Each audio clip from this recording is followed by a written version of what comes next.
venir, algunos una vez más, otros no sé si me vinieron por primera vez.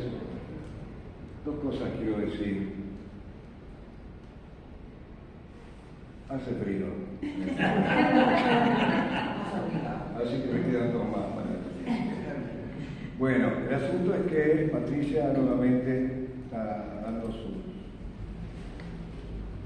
charlas, sus disertaciones, que son excelentes por otra parte. Tiene su público, bien merecido. Gracias. Y es excelente cómo trabaja el tema de la moda. El tema de la moda no es un tema superficial, todo lo contrario. Hace al contexto de las sociedades, hace al contexto histórico de una situación determinada y hace básicamente a un contexto patrimonial. Cuando hablo de contexto, quiero decir, no hay texto sin contexto, no hay imagen sin contexto, no hay moda sin contexto.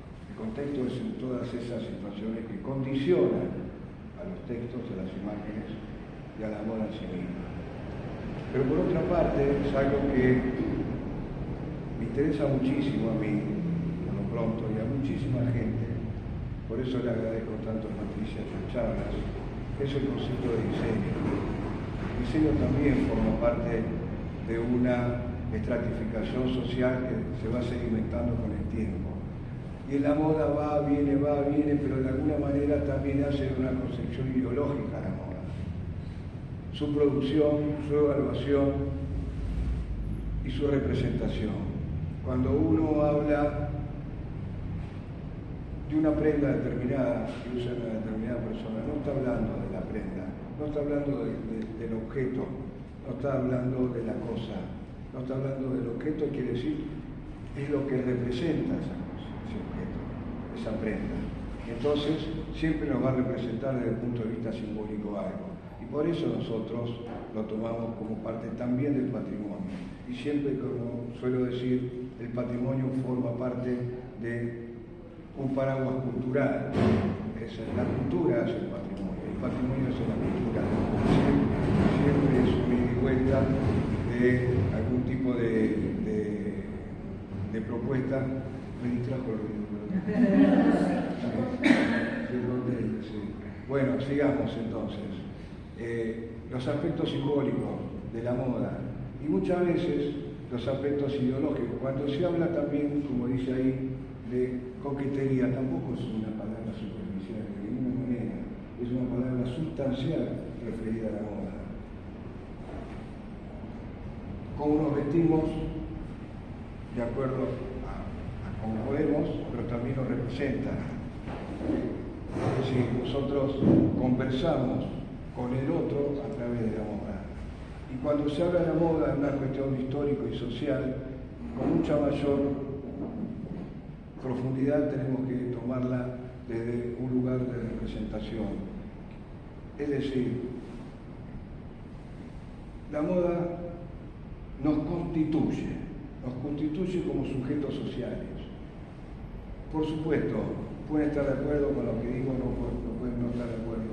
Pero la verdad, por eso yo valoro muchísimo las conversaciones o las disertaciones de Patricia, porque considero algo realmente muy importante. El diseño es importante para la vida social, para la vida de los seres humanos, de los sujetos sociales. El diseño es un modo de comunicar al otro y a otras sociedades quienes somos. Ya usamos más galera, por ejemplo. Totalmente. No usamos dignidad, que no usamos nada de esas cuestiones que ya no se usan. La moda se ha descontracturado.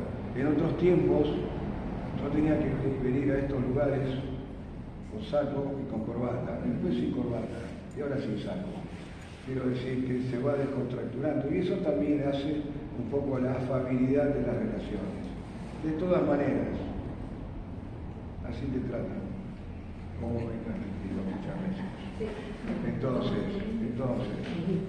también quiero decir unas simples palabras de este lugar, para dejarle la palabra importante a Patricia. Y esta es la casa de Luis Liniers, hace muchos años que no se usa. no hay patrimonio colonial en la ciudad de Buenos Aires, hay un poquito. Este es uno de tantos pocos, con lo cual a mí me trae muy buenos recuerdos porque pasó de haber trabajado mucho tiempo acá en esta casa hasta que después pasó al gobierno de la ciudad. Debo ser sincero, todo es original. Se ha tratado que todo sea original, pero había tiempos donde se nos intervenía de diferente modo. De todas maneras, nosotros hacemos de cuenta que sí, porque ese espíritu de lo sucedido en esta ciudad, en estos tiempos, en mi reinato, fue importante. Y ese espíritu se respira acá. Pongamos lo que pongamos, digamos lo que digamos, cuando se viene a este lugar, de alguna manera es muy importante que venga, que entre, que se use para la comunidad, para la sociedad. El último punto que quiero hablar al respecto de este lugar es que no tiene sentido si está cerrado. Pueden faltar cosas, sí. Hace frío también. Y de alguna manera forma parte de nuestro patrimonio cultural, de una ciudad que me sigue pareciendo hermosa, más allá de cualquier situación que se esté viviendo. La ciudad puede estar más sucia, más limpia, puede estar mejor, puede estar peor, pero pueden hacer lo que quieran, pero la ciudad de Buenos Aires va a seguir siendo hermosa. ¿Sí? Es un lugar, más allá de lo que pueda suceder, es muy lindo vivir en esta ciudad. Quienes hemos conocido algunas otras, la valoramos. Como vamos a valorar la disertación de Patricia nuevamente. Pero quería decirles esto, porque hace mucho que no utilizábamos este lugar para el público, para la sociedad. Y qué bueno, hubo una muestra el Día de las Invasiones Inglesas,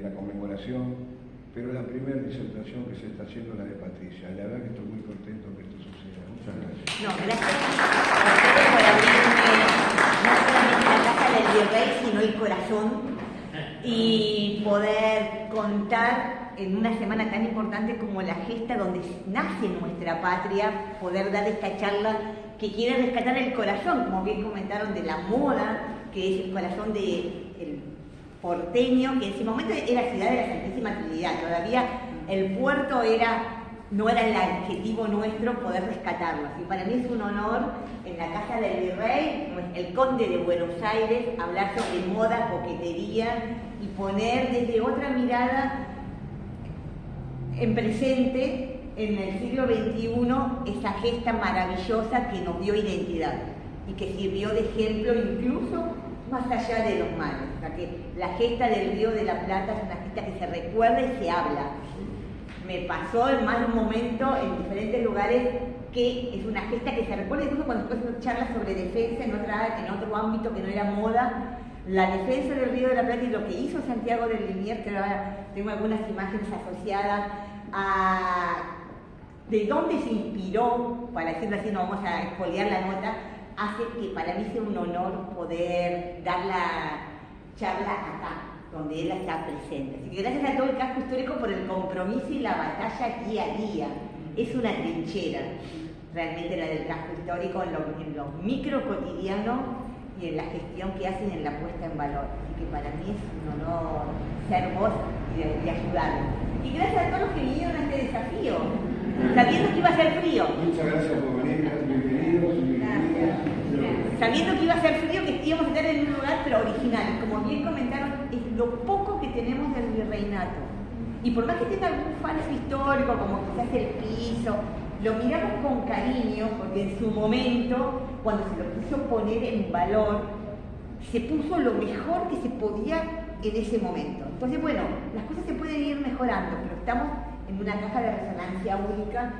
Y esta es la tercera charla de un ciclo que viene enganchando dos momentos de la historia, porque arrancamos en la casa de Curra, arrancamos con Manuelita Rosas, y en las vacaciones nos pusimos cómodos hablando sobre cómo era la ciudad en la transición del virreinato a la etapa independiente. Y nos quedó justo esta etapa pendiente para analizar, y bueno, justo estamos hablando de entre 1805 y 1815, que fue lo que pasó con la moda. Si queda algo descolgado, voy a hacer un momento una pequeña introducción sobre conceptos de cómo partimos la moda como un eje transversal para poder ayudarnos a qué estoy hablando y por qué estamos hablando con estas imágenes. Vamos a ver con qué era lo que tenía que pasar por este. Estaba tocando el botón que no corresponde. Acá. ¿Este? La flechita. Me tocó. A ver. Bueno. Se me fue. Se me puso. A ver, espera. Bueno, vamos a ver cómo puedo pasar la imagen. Acá tengo que irme. Esperen que se me fue el mouse. Sí, pero recién pasó, pero ahí está, siguiente. Okay. Vamos a ver, poner siguiente, ahí está. Genial, hay que tener paciencia nomás. Y poner el mouse. Como bien comentábamos al inicio, estamos hablando, ahí estamos, ahora sí, ahora engancho, de este sistema de las apariencias en el cual nos vamos a manejar. Voy a hacer un pequeño repaso muy veloz. Si alguien quiere o tiene alguna duda, después vamos a ir profundizando en cada parte, pero tener en cuenta que vamos a ir hablando de 4 elementos que se van a ir cruzando. El cuerpo, que bueno, incluso cómo saludamos, cómo nos movemos, cómo nos paramos, tiene mucha significación. Entonces, incluso por qué nos vestimos o por qué nos desvestimos o cómo es el acto del vestir. Vamos a ir profundizando en ese mundo desde lo privado a lo público, el entorno, el vestido, las necesidades socioeconómicas, las realidades incluso culturales, para ir incorporando algunos detalles que tienen que ver, primero, cómo es hasta la transformación del cuerpo, el cuerpo humano como un cuerpo cultural.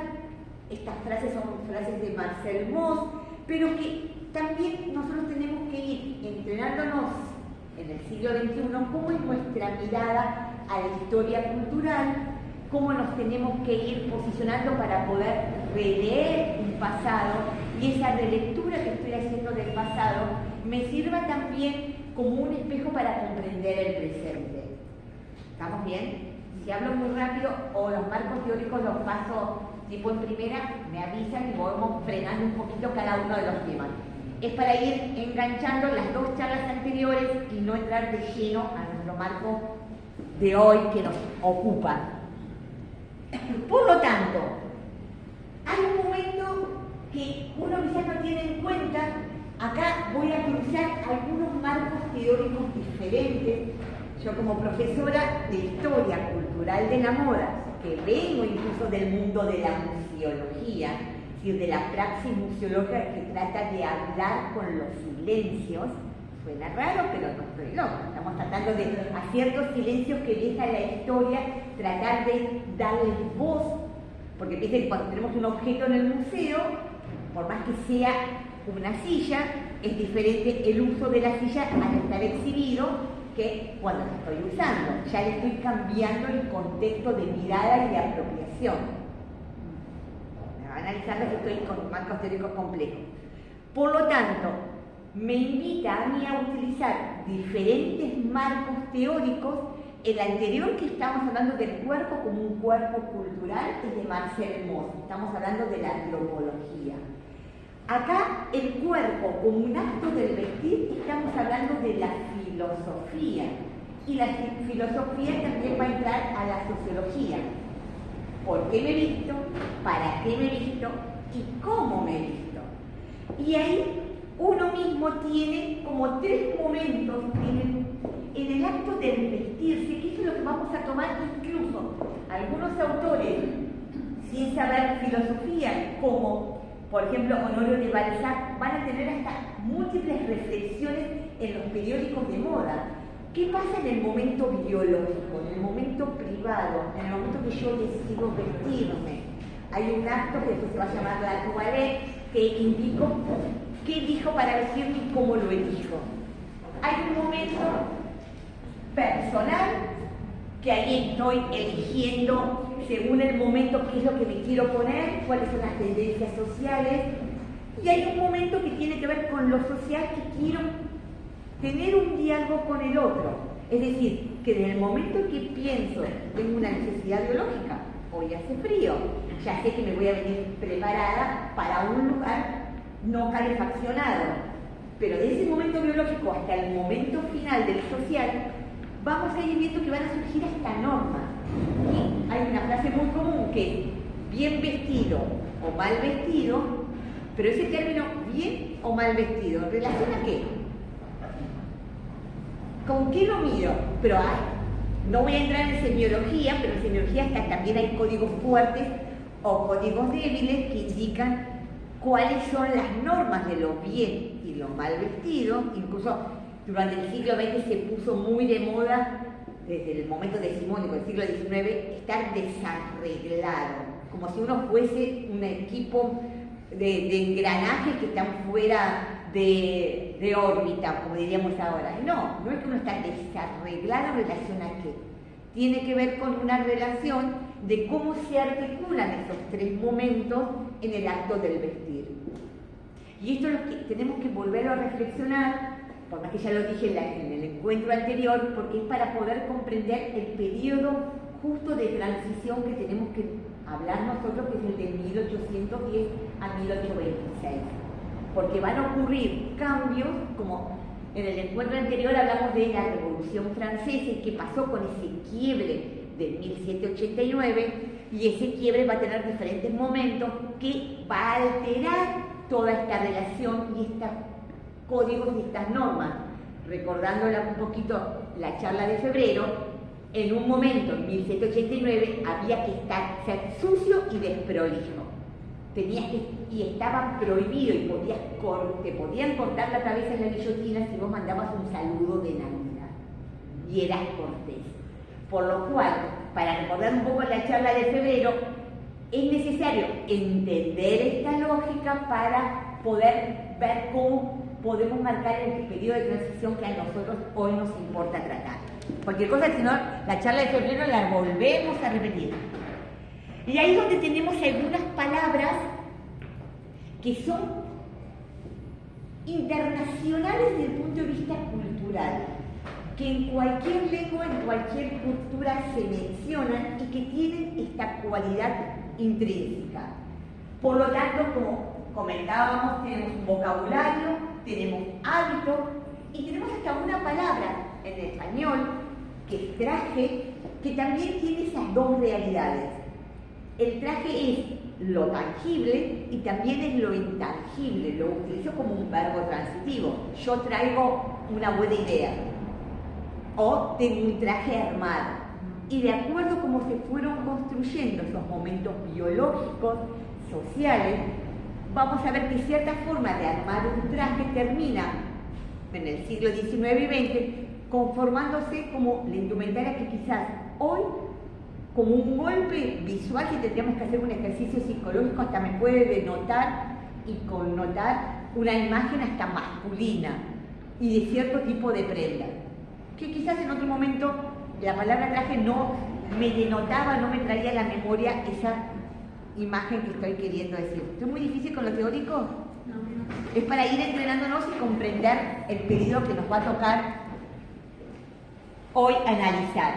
Y ahí, de tener esa reflexión sobre el traje y la palabra traje, es muy interesante nosotros, por ejemplo, con mis alumnas en Historia 1, cuando damos en la introducción, que la carrera se llama de indumentaria y textil, y no aparece la palabra traje, les pregunto, ¿y por qué se creen que se llama de indumentaria y textil y no se llama, el traje se llama la materia? Yo doy historia del traje.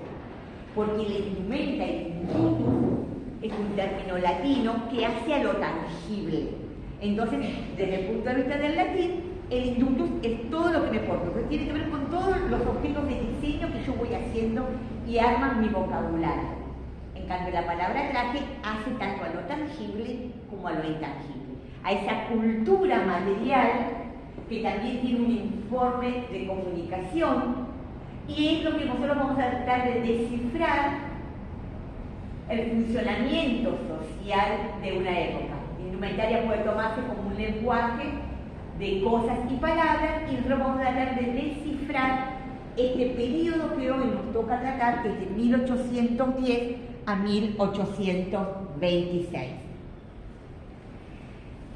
Algunos autores de la época que van recodificando esta crisis de la Revolución Francesa, que marca un cierre de una época a través de lo revolucionario, y que, como bien comentamos en la introducción hermosa, lo dice Baudelaire, la moda y sus trajes reflejan la moral y la estética de una época. Entonces, como vimos en el encuentro anterior con la Revolución Francesa, ahí teníamos toda una realidad social para poner en valor, y en el encuentro anterior, que estábamos en el contexto arqueológico de la cisterna, yo rescaté una frase de Daniel Roger, uno de los miembros de lo que sería la historia de las mentalidades en Francia. Daniel Roger falleció en el 2023, y él incluso, para analizar desde ciertos documentos del siglo XVIII, va a hablar en esta inflexión de las rutinas, que se puede hablar hasta de una arqueología de las conductas. Uno puede, como ocurre con un yacimiento arqueológico desde lo tangible, también desde lo conductual, ir viendo cómo van cambiando las actitudes de una época a otra. ¿Me vas siguiendo? Genial. Por eso es aceptar la idea de que puede construirse una arqueología de las conductas en las imágenes de todas las disciplinas históricas, para conocer la elaboración y el uso de las herramientas mentales, la inflexión de las rutinas y de la inercia que caracterizan a los fenómenos que ocurren dentro de largos recorridos temporales, con muy pequeños ruidos apenas perceptibles, con la aceleración característica de ciertos tiempos. Cuando hablamos de ruidos apenas perceptibles o ciertas aceleraciones, estamos hablando de, por ejemplo, la Revolución Francesa, o por ejemplo, algunos detalles indicadores, como fue nuestra primera charla, que ¿por qué surgieron los peinetones en el Río de la Plata? ¿Qué fue lo que motivó y por qué se pudieron hacer en el Río de la Plata y no se hicieron en otro contexto? Y el peinetón pasó a ser una de las industrias, porque se hacía de formato industrial, creativa del Río de la Plata. Con esto comenzamos nuestra primera charla el año pasado. Avancemos un poquito más. Dos palabras claves que tomamos como desafío en el encuentro de febrero para rescatar la identidad rioplatense, una identidad hispana y criolla, y que incluso por ser hispana y criolla va a tener esta transición que sufre España cuando pasa del mundo de los Austrias al mundo de los Borbones. Una primera palabra, coquetería. Coquetería es rioplatense y es hispana, pero al mismo tiempo es hispana con esta fusión que les estoy comentando, porque el término coquet, que es un diminutivo de gallo, está asociada a una forma de moverse, de contornearse y de saludar incluso, y de tener buen gesto y tener buenos modales. ¿Qué es bueno y mal modal si tenemos que tener? Aquí estamos hablando con eso, que tiene que ver con una actitud coqueta. Alguien es coqueto. Y vamos a ver que si tomaríamos solamente esa palabra, podríamos empezar a hacer una arqueología de las conductas hasta el día de hoy. ¿Y qué podemos llegar a encontrar hoy de alguien que puede llegar a ser coqueto o no, incluso posteriormente a lo que se llamó posmodernidad, que fue en 1980, o modernidad líquida, que es el siglo XXI, que hay muchos escritos, no vamos a hablar de eso ahora, pero sería está interesante hacer como un taller de memoria entre nosotros hoy, cómo nos vestíamos hace 10 años atrás y cómo nos vestimos ahora. Si hay algo que lo puedo usar o no, o qué gesto de hace 10 años hoy, si me pongo a pensar, lo tengo o no lo tengo. Y ahí estamos viendo en el tema de la coquetería. ¿Qué era ser coqueto hace 20 años atrás? ¿Y qué es ser coqueto hoy? O si el término se usa, porque vamos a ver que el lenguaje es tan poderoso que es una de las primeras armas de defensa y de ataque. Yo me puedo defender o atacar usando solamente el lenguaje. Y ahí vemos el detalle de coquetería en los 3 niveles, como vengo mencionando, físicamente, lo tangible, a través de la vestimenta, el gesto, el cuerpo, los accesorios, a través de lo verbal, qué palabras digo, cómo las digo, con qué asociaciones, qué facilidad tengo para hablar o no.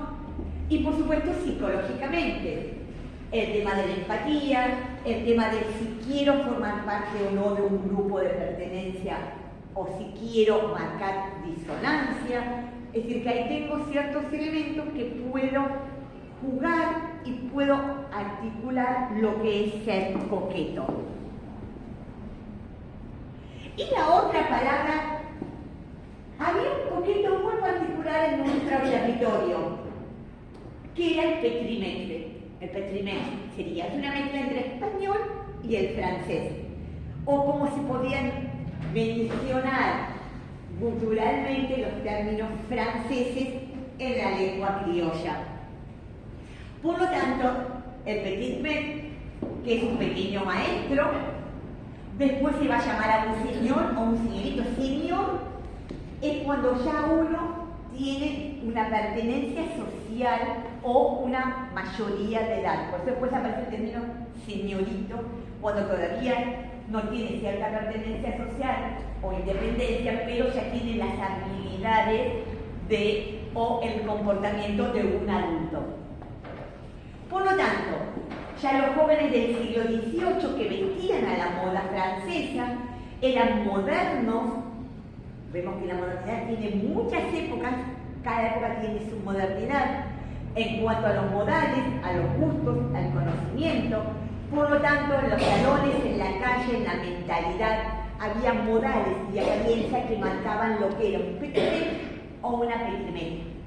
Es más, incluso en los museos hay grabados, como vamos a ver a continuación, que mostraba y están guardados como petrimetre a la moda del 1800 o petrimetre, como vamos a ver algunos, a la moda del 1800. Por lo tanto, nosotros vamos a estar en una etapa, como marcamos en el encuentro anterior, que aparece el consumo, la industrialización y la lucha de dos modelos de sociedad. La sociedad basada en el consumo y el lucro que producía ese consumo y la necesidad comercial, que todo el mundo que viene de los sajones, estoy repitiendo algo de la clase anterior, no vamos del encuentro anterior, y lo que viene de una sociedad occidental que nace incluso de un entorno más orgánico, donde había crecimiento, había progreso, había industria, pero había un equilibrio entre el ser y el parecer y la producción y el valor del artesano, que con la revolución industrial y las revoluciones y el modelo revolucionario que lleva a la Revolución Francesa, al siglo de las revoluciones, y como dice un historiador, al siglo de la sangre, para hablar del siglo XIX, va a necesitar vender sus productos aunque no sean necesarios. Y esas revoluciones van a dar el tema de la publicidad, y ahí en esa publicidad va a entrar un juego discursivo y ciertas figuras hasta van a ser ridiculizadas o potenciadas para poder vender productos. Y esa es la etapa que tenemos que rescatar del encuentro de febrero para ver cómo esa publicidad va a ir construyendo nuevos arquetipos y nuevas miradas del pasado y nuevas necesidades en el presente. Nosotros vamos a hablar al final de lo que es la nueva burguesía. Está el caos que se va a ir produciendo, que van a aparecer obras de teatro. Estamos hablando de esto, por ejemplo, esto lo tuvimos en el encuentro pasado, en 1703, donde el petrimetre Maiden confiesa: nunca me justo con los libertinos indecentes que se emborrachan y hablan obscenidades en tabernas de mala muerte, sino que visito a las damas para beber té y chocolate. Y hablamos que hacía falta acá el chocolate caliente, casi frío. Por lo tanto, era en una casa virreinal, como la que estamos acá de Virrey Liniers elegante y de un buen petit-maître, tomar chocolate y no ir de tabernas a emborrachar o mostrar poder y consumo. O sea que fíjense que este tema de estos dos modelos de sociedad que después de vienen en la Revolución Francesa ya aparecen en las obras de teatro, sobre todo en los sainetes que sirven para reflejar las problemáticas sociales. Por lo tanto, en otro sainete de Ramón de la Cruz, Don Modesto, fíjese el adjetivo como lo llama, modesto, y qué pasa con la modestia como una cualidad de elegancia que vamos a ver que se repite mucho en este periodo que vamos a tomar de 1810. Trata de no tener lujo excesivo, trata de fijarse de no tener demasiados galicismos, por si no el petit-maître, según este sainete, se queja de que tiene demasiados galicismos y no habla con el lenguaje de Castilla o el español. Y Don Zoilo, que acaba de regresar de París, trae consigo incluso las últimas tendencias, abandonando las tradiciones españolas. Entonces va a haber una confrontación en la propia España de quién es Don Modesto o quién es un petit-maître muy en forma exagerada. Y esto es lo que va a entrar después en confrontación en esta etapa. Este grabado que estamos viendo es un grabado del Museo del Traje de Madrid, creo que está en el Museo del Prado, que es un petit-maître a la moda francesa, que es lo que habíamos visto en el encuentro pasado. Aquí tenemos una petit-maître, esto también está en el Museo del Prado, en España, cómo se vestía incluso el famoso rebozo, vamos a ver que la mantilla y tener la cabeza cubierta, como vimos en el primer encuentro con el nacimiento de nuestro peinetón. Hoy la petit-maître que nos va a tocar en el periodo que vamos a tratar va a ser esta época, o sea, las pongo en las dos puntas, que es la duquesa de Berry, María Borbón de Sicilia, va a ser la dama, la petit-maître que va a tratar de volver a recuperar esta moda en 1810, y vamos a ver cómo el petit-maître vuelve, después de la Revolución Francesa, vuelve a tratar de emerger y va a ir luchando contra otro modelo que es inglés. Por eso, la confrontación que va a estar durante todo el siglo XIX va a ser el petit-maître, que dentro es un término que se va a usar, pero al mismo tiempo va a quedar como desdibujado. Vamos a ver que va a aparecer hasta otros términos ingleses. Y lentamente va a aparecer la relación dentro del petit-maître de lo que es un romántico versus un libertino.